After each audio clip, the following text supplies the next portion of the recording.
Thanks for listening to another episode of PSL On The Mic.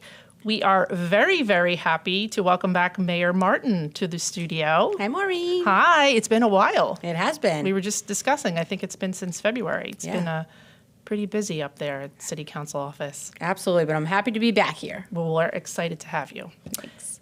So we're going to talk about two very important things today: the 2024-25 budget and taxes. But before we start, I want you to give us a little bit of a recap of the City Council summer workshop that happened last week that kind of has to do with everything that we're talking about. Absolutely. Yeah. So we always started out with talking about our strategic plan, and we made some changes to our strategic plan this year. We did a great session, 3-day session with our executive team and department heads. And so we talk about all the things that we wanted to make sure got into the strategic plan. We get that recap. And then we go over important project updates, our sidewalk, where we are with our sidewalk master plan, where we are with our repaving plan, what our infrastructure projects look like going forward, and get any questions answered by the council that the staff may have in order to continue to keep us moving forward in a positive direction. And you said we made a few changes to the strategic plan. Can you Yes. talk about a little bit about what they are? Yeah, so projects that were pretty much done, we took out, and then we included some other projects, and also changed one of our goals. So one of our goals was the goal 2 of vibrant neighborhoods, and we're having a hard time really relating to that and fleshing that out and what that looked like as a result of already doing the NICE program and some other things. So we were kind of looking to change it to what can we do to look toward the future and make sure that we continue to have a thriving city. So we changed that goal and renamed it to Planning to Thrive. And working in other elements that we know that we need to do for the future. Okay.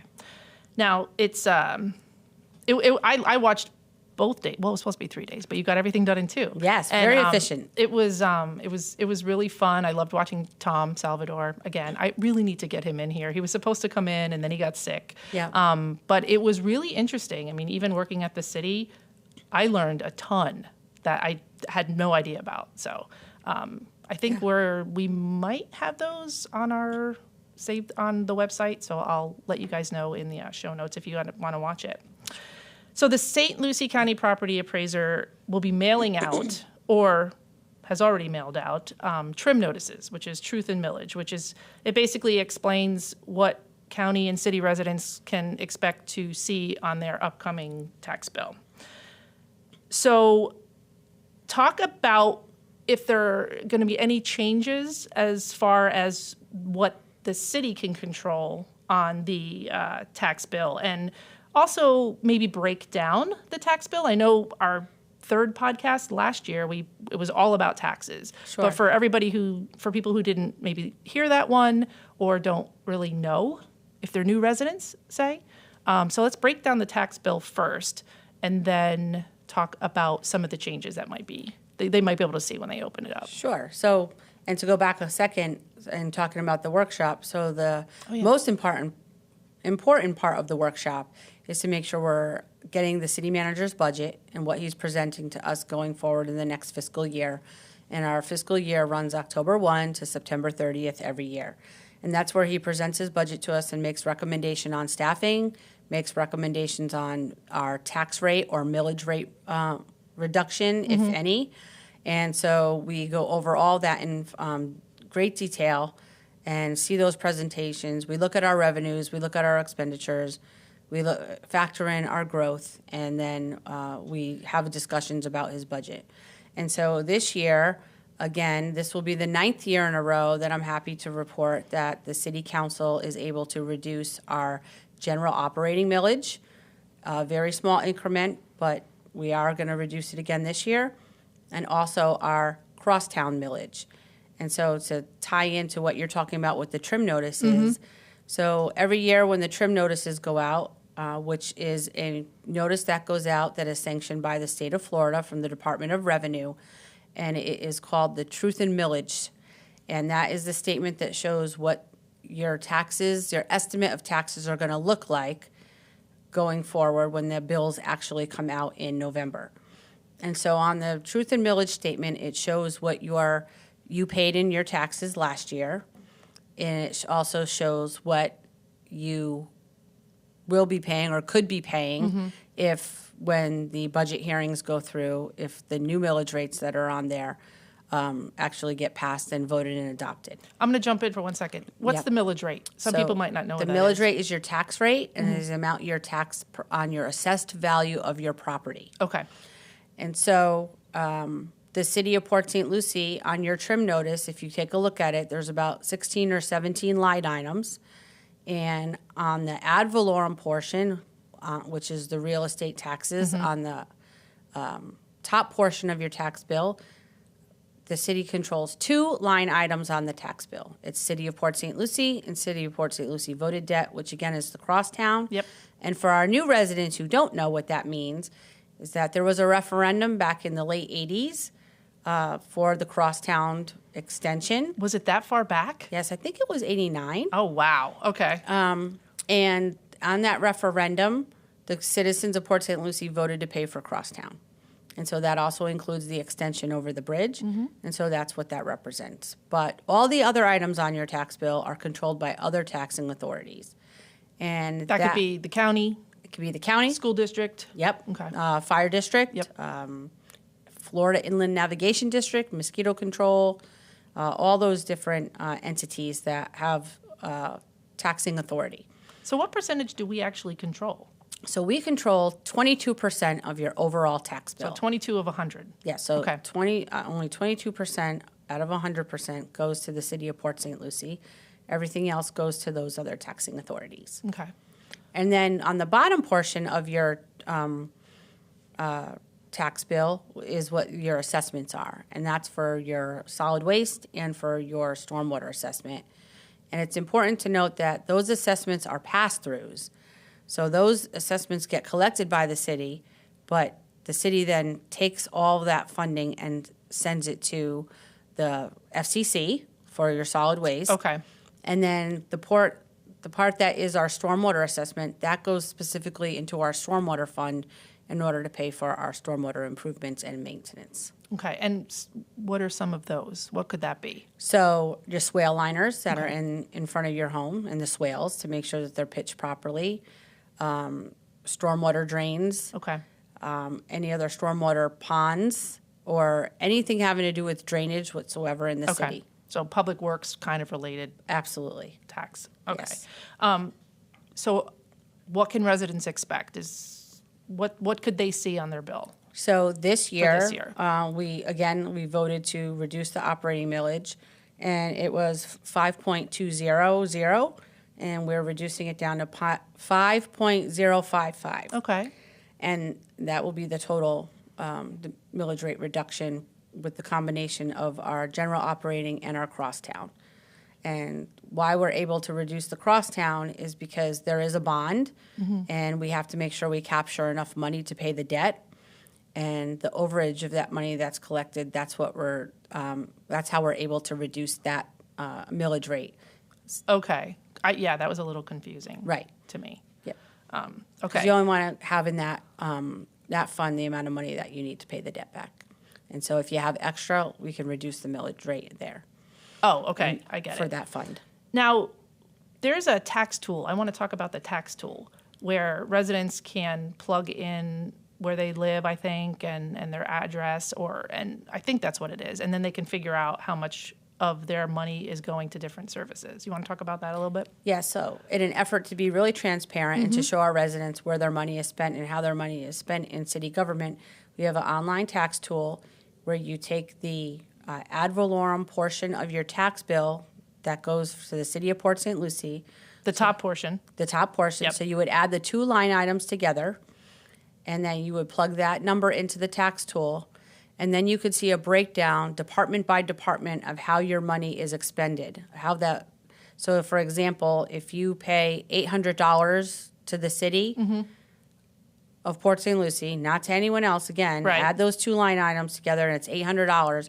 You plug the $800 in, it'll show you the breakdown of where your money goes department-wide, or department by department. How much to parks, how much to public works, utilities, stuff like that. Absolutely. Okay. I'll put that in the show notes. It's a really awesome tool. I was playing with it a little bit a couple weeks ago. Yeah. Now let's dive into the budget. So we're the third largest city in South Florida, the sixth largest, quite possibly maybe the fifth Yep. soon. I'm not sure who's... We're getting very close. Yeah.